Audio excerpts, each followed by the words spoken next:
Good morning, my self Milan Kumar from Satyendra ITI। मैं आज आप लोग को डिजिटल लर्निंग क्लास में अलजेब्रा शुरू से स्टार्ट करूँगा।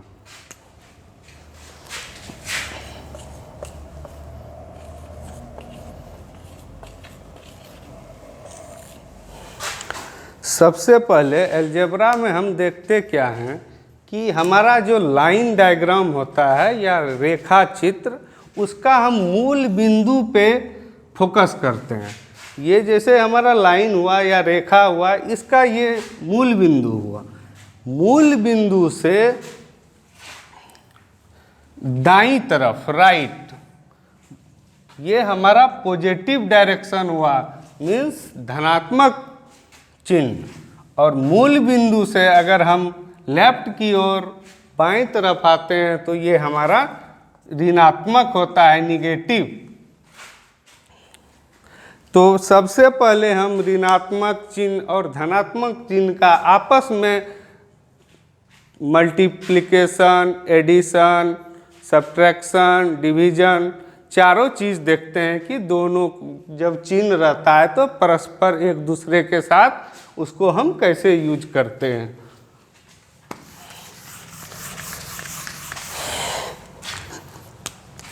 अगर मेरे पास कोई पॉजिटिव संख्या है, उसको आपस में हम एक पॉजिटिव के साथ मल्टीप्लाई करते हैं, मीन्स धनात्मक संख्याओं को दूसरे धनात्मक संख्याओं के साथ गुणा करने पर हमें धनात्मक संख्या प्राप्त होता है। अगर पहले संख्या का धनात्मक चिन्ह है और इसको दूसरे संख्या के ऋणात्मक चिन्ह के साथ गुणा करेंगे तो ये हमारा ओवरऑल रिजल्ट ऋणात्मक होगा, निगेटिव होगा। यदि किसी पहली संख्या का चिन्ह हमारा ऋणात्मक है और दूसरी संख्या का चिन्ह धनात्मक है तो एक दूसरे के साथ गुणा जब परस्पर करेंगे तो रिजल्ट हमारा ऋणात्मक होगा, निगेटिव। अगर किसी दो संख्या का पहली संख्या का ऋणात्मक है, उसको दूसरी संख्या के ऋणात्मक से गुणा करते हैं तो चिन्ह हमारा धनात्मक आता है। ठीक इसी प्रकार जब हम डिवीजन के केस में करते हैं,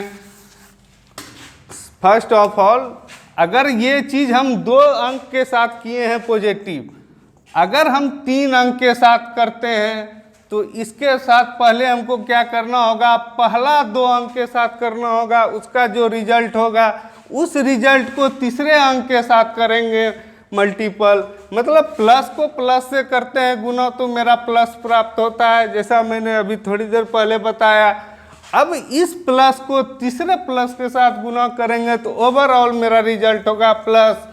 अगर मान लीजिए कोई क्वेश्चन है plus into minus into plus, तो इस कंडीशन में क्या होगा, पहले अंक के प्लस को दूसरे अंक के माइनस के साथ गुना करेंगे तो हमारा रिजल्ट होता है माइनस। फिर ये दोनों का रिजल्ट को तीसरे के साथ गुना करेंगे तो ये हो गया माइनस इंटू प्लस माइनस। इसी प्रकार डिवीजन के रूल में होता है, अगर मेरा प्लस है, इसको हम प्लस के चिन्ह वाले अंकों के साथ डिवीजन करते हैं तो प्लस भाग प्लस बराबर प्लस। अगर किसी प्लस को हम माइनस से डिवीजन करते हैं तो ये हमारा माइनस होगा। यदि किसी माइनस को हम प्लस से भाग देते हैं तो ये माइनस होगा। यदि माइनस को माइनस से भाग देते हैं तो प्लस होगा। इसका मतलब क्या हुआ, अगर न्यूमरेटर और डिनोमिनेटर मतलब अंश और हर सेम हो तो हमारा रिजल्ट प्लस होता है। अगर अंश और हर 2 चिन्ह हो तो हमारा रिजल्ट ऑलवेज निगेटिव होगा। इस केस में यहाँ मेरा अंश और यहाँ मेरा हर दोनों निगेटिव है तो रिजल्ट पॉजिटिव।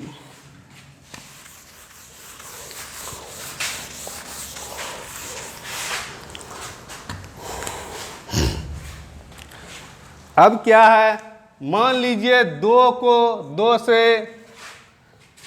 को आपस में 3 बार गुना करते हैं तो इस केस में क्या होता है कि सेम अंक को सेम अंक से गुना करेंगे पर फिर उसको सेम अंक से गुना करेंगे, तो इसका जो हम आंसर करेंगे सेम अंक सेम डिजिट, मतलब मेरा 2 हो गया। और जितनी बार हम गुना एक दूसरे के साथ किए हैं उतना मेरा पावर हो जाएगा।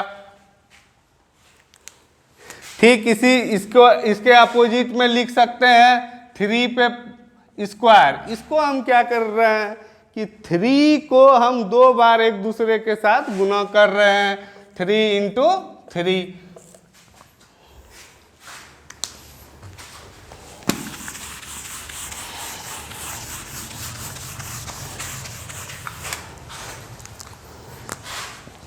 अब मान लीजिए कोई क्वेश्चन है a टू दी पावर 5, तो इस केस में क्या होगा, किसी अंक को अगर हम 5 के ऊपर पावर के साथ प्रोसेस में डालते हैं तो क्या होगा, सेम अंक को हम एक दूसरे के साथ 5 बार गुना करेंगे, a into A into A into A into ए।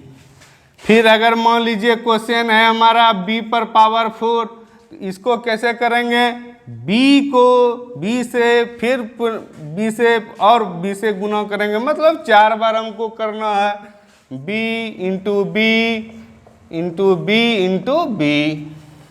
मान लीजिए फिर सेम क्वेश्चन आता है 2 पर पावर 5 है, तो इसको कैसे करेंगे, 2 into 2 into 2 into 2 into 2, overall answer हुआ 32।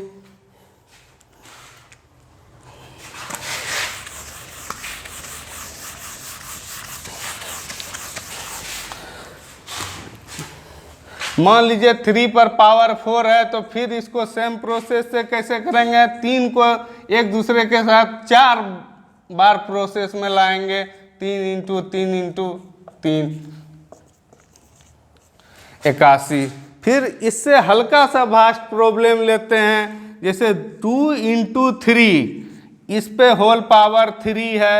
इस केस में क्या करेंगे, मेरा कहने का मतलब इस क्वेश्चन में है कि इस अंक के पर भी पावर 3 है और इसके साथ जो गुना है इस अंक के पर भी पावर 3 है, मतलब ओवरऑल मेरा ये संख्या है, इस संख्या पे पावर 3 है। तो सेम प्रोसेस लगा देंगे, सेम पर पावर 3 बराबर same into same into same.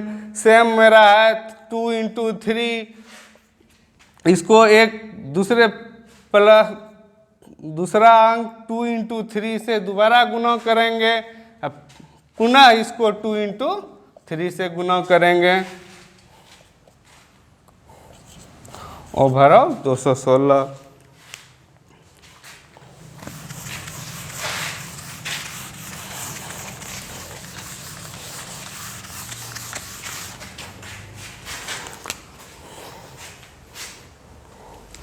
अब हमारा दूसरा एग्जाम्पल आता है a to the power m into a to the power n।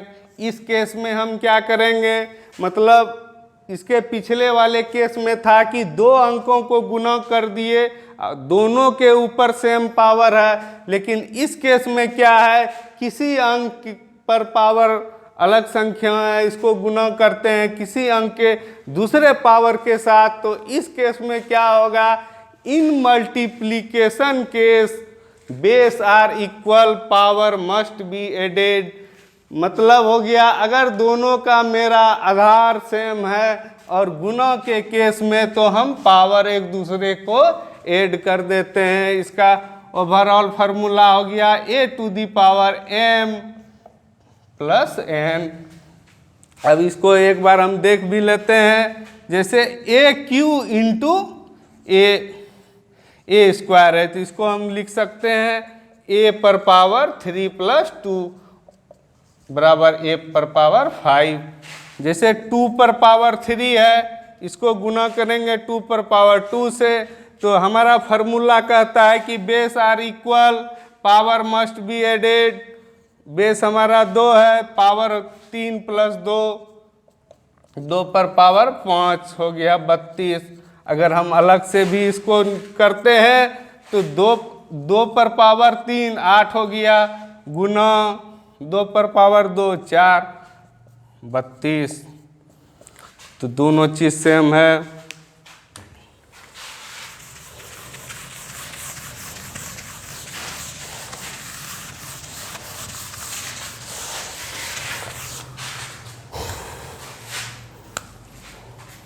ठीक इसी प्रकार इसके अपोजिट का चीज है a⁴m बटे a⁴n। ये डिवाइड केस में है। उस मल्टीप्लिकेशन केस में क्या करते थे, base are equal, power must be added. Division के केस में करेंगे base are equal, power must be subtracted. मतलब बेस दोनों का सेम है तो पावर हम एक दूसरे के साथ घटा देंगे। मतलब अंश के पावर में हर के पावर को घटाना है। a⁴m-n। एक एग्जाम्पल भी देख सकते हैं, जैसे 2 पर पावर 3 बटे 2 पर पावर 2। इस केस में हमारा फार्मूला क्या बोलता है, दोनों का पावर सेम है। और डिवीजन के केस में सब्ट्रैक्ट कर देते हैं पावर। 2 पर पावर 3 माइनस 2 बराबर 2 पर पावर 1 बराबर 2। अगर इसको दूसरे तरीके से भी प्रूफ करना चाहें, 2 पर पावर 3 यानी कि 2 2 4 8 8, 2 पर पावर 2 बराबर 4। इसको कटा देंगे तो 2 आया, यहाँ भी मेरा 2 आया, सेम केस।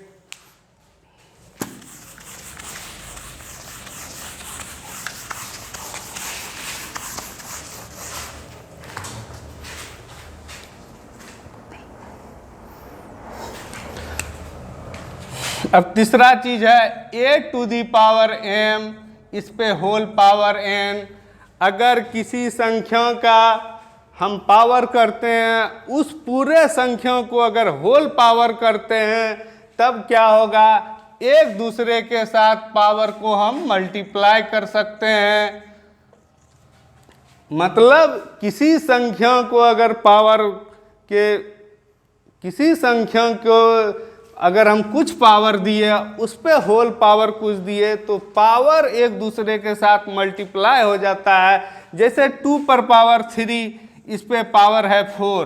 तो इस केस में क्या होगा, पहले हम 2 पर पावर 3 करेंगे और इसके साथ जो नेक्स्ट पावर होल पावर 4 है, इसको एक दूसरे के साथ गुना कर देंगे। 2 पर पावर 12। अगर हम इसको ऐसे भी देखें तो 2 गुना 2 गुना 2, 2 पर पावर 3 को लिख सकते हैं 2 गुना 2 गुना 2। इस पे होल पावर 4 कर दिए, यानी कि 3 टाइम्स 2 गुना 3 टाइम्स 2 गुना 3 टाइम्स 2 अप टू 4 बार होगा, यानी कि 3 3 6 3 9 3 12, यानी कि 2 को 12 बार गुना करेंगे, ओवरऑल 2 पे पावर 12। ये चीज हमारा सेम है।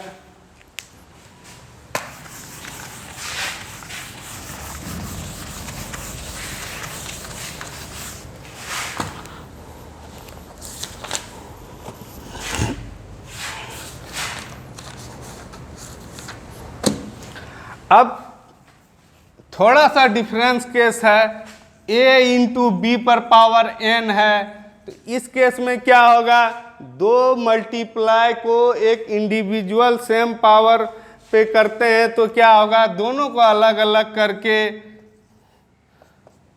पावर को सिंप्लीफाई करना है। मतलब a⁴n गुना b⁴n।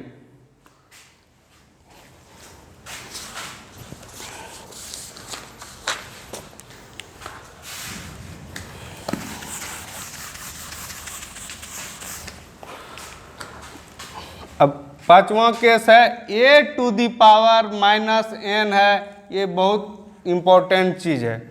a⁻n मतलब किसी संख्या पे, किसी धनात्मक संख्या पे किसी ऋणात्मक पावर को हमको धनात्मक पावर बनाने के लिए इसका हम इन्वर्स लेते हैं और उसको हम धनात्मक रूप प्रदान करते हैं। जैसे a to the power minus n है, इसको हमको a to the power n बनाना है, तो इसका हम इन्वर्स ले लेंगे। मतलब क्या हो गया, इन्वर्स उल्टा कर देंगे, 1/, कर देंगे।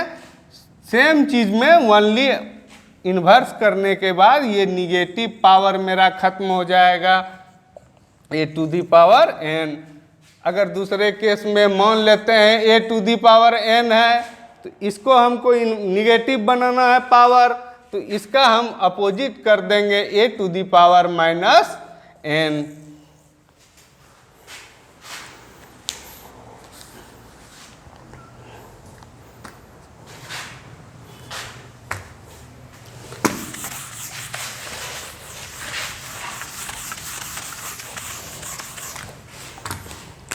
जैसे 5 टू दी पावर माइनस 2 है, इसको क्या करना है, सेम प्रोसेस करना है, इसका इन्वर्स ले लेंगे, मतलब 1/, कर देंगे और निगेटिव पावर को हम पॉजिटिव पावर बना देंगे, 5 पे पावर 2 हो गया।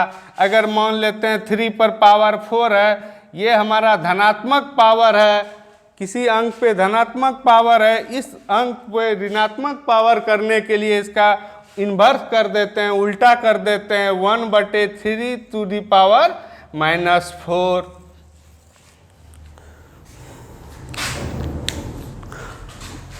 Okay, thank you. Next class में